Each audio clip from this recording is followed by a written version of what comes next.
أعوذ بالله من الشيطان الرجيم. بسم الله الرحمن الرحيم. يريد الله ليبين لكم ويهديكم سنن الذين من قبلكم ويتوب عليكم والله عليم حكيم.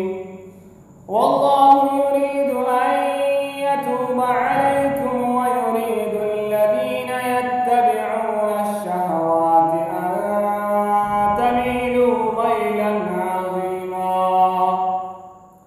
يريد الله أن يخفف عنكم وخلق الإنسان ضعيفا.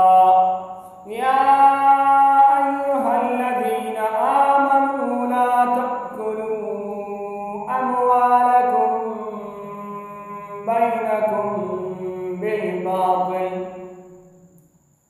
بالباطل إلا أن تكون تجارة عن تراض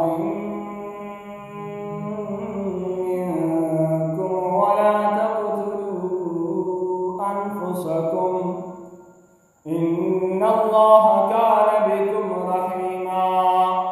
ومن يفعل ذلك عدوانا وظلما فسوف نصليه نارا وكان ذلك على الله يسيرا.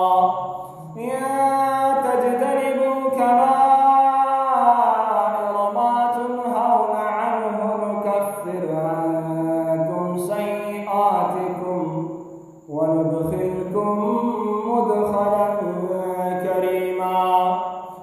ولا تتمنوا ما فضل الله به بعضكم على بعض للرجال نصيب مما اكتسبوا وللنساء نصيب مما اكتسبن واسألوا الله من فضله إن الله كان بكل شيء عليما. ولكل جعلنا موالي مما ترك الوالدان والأقربون والذين عقدت أيمانكم فآتوهم نصيبهم إن الله